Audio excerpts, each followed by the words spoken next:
Je pense qu'ici c'est un contexte formidable pour parler d'à peu près tout, parce que c'est beau, c'est hyper agréable, et je pense que mettre les gens en condition et leur donner envie d'aller quelque part simplement parce qu'ils vont passer un bon moment sur des chouettes fauteuils sous le ciel bleu et au milieu des arbres, juste à côté de Paris,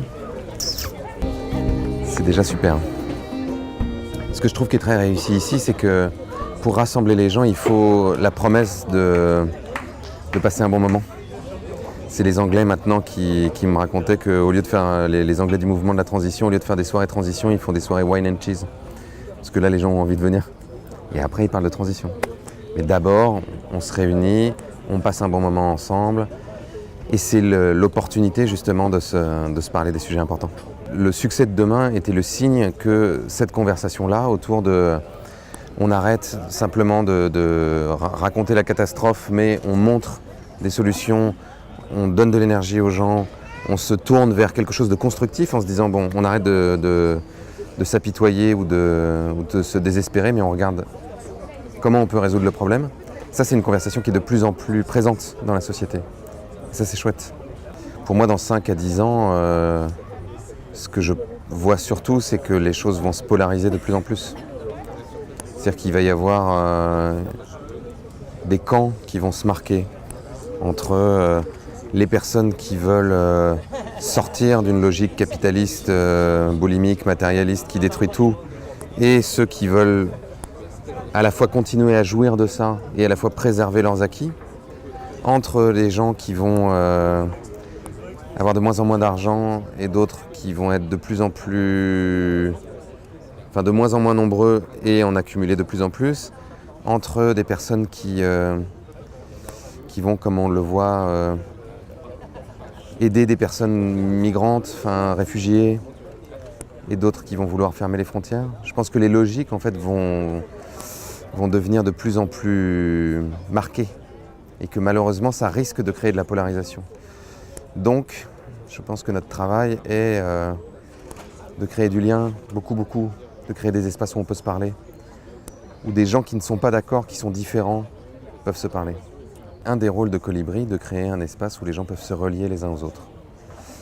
Peuvent se parler, mais aussi peuvent se former, peuvent avoir connaissance d'initiatives qui sont formidables et qui peuvent les inspirer.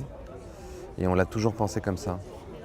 Aux grandes dames d'un certain nombre d'écologistes hyper radicaux qui trouvent que Colibri c'est des gentils et qu'il faut arrêter d'être gentil. Mais si on ne crée pas du lien entre les gens, encore une fois, si on ne combat pas cette logique qui dresse les gens contre les autres, là je pense qu'on est vraiment mal barré. Moi le seul conseil que je donne, j'en ai 2 en gros. Le premier qui est basique, qui est sur ce qu'on peut faire au quotidien, c'est à chaque fois qu'on fait quelque chose, se poser la question de savoir quel impact ça va avoir sur la nature et sur d'autres êtres humains. Après, c'est de la documentation, quoi. Quand on achète un truc, quand on choisit de se déplacer d'une certaine façon, on se renseigne. C'est quoi l'impact sur la nature, c'est quoi l'impact sur les autres êtres humains. Et la deuxième chose, c'est ce que je disais pendant la conférence, c'est faites ce qui vous plaît dans la vie. Faites la chose qui vous passionne, qui vous donne envie de vous lever chaque matin. La chose pour laquelle vous avez du talent. Parce que c'est comme ça qu'on peut avoir un impact, même s'il n'est pas énorme sur le monde, mais peut-être qu'il peut être énorme. En tout cas, c'est la seule façon d'être heureux, c'est la seule façon d'inspirer les autres, parce qu'on est toujours inspiré par des gens qui font bien ce qu'ils font, et qui le font avec bonheur, et qui sont radieux. Et chercher à taper plus haut, c'est-à-dire à faire des choses pour sauver la planète, ça ne sert à rien. On ne sauvera jamais la planète à soi tout seul. Donc, voilà.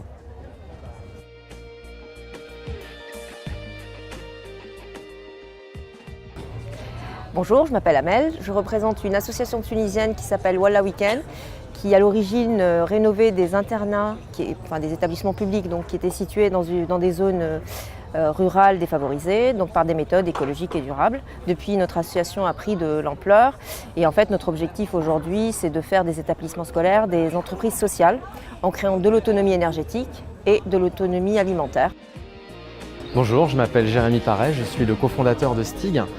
STIG, c'est une application de démocratie participative qui permet aux citoyens, aux élus d'échanger à l'échelle locale, mais également à l'échelle de la circonscription, à l'échelle de la France, pour construire la volonté générale en temps réel et que les élus aient un socle législatif sur lequel s'appuyer, un socle d'idées pour légiférer. Et c'est très important l'environnement pour nous, puisque c'est un petit peu le point de départ de la création de STIG, c'est que les citoyens puissent s'exprimer pour avoir des lois qui protègent la planète. Alors actuellement, il y a un peu plus de 16 000 utilisateurs sur STIG, et un peu plus de 350 000 votes, un peu plus de 8 000 idées, donc ça commence à monter tout doucement. On a quelques dizaines d'élus aussi, et ça arrive, voilà, on se développe. Quand on est un individu et qu'on sort du film de main, ou là en tout cas on est conscient de l'urgence par rapport à l'environnement, c'est comment est-ce qu'on passe de cette individualité à quelque chose qui porte et qui s'inscrit dans un mouvement plus global. Et j'ai beaucoup aimé tout ce discours autour de l'histoire et de l'histoire collective. Et du coup je suis repartie un peu avec pas mal d'interrogations et ça m'a interpellée. Voilà.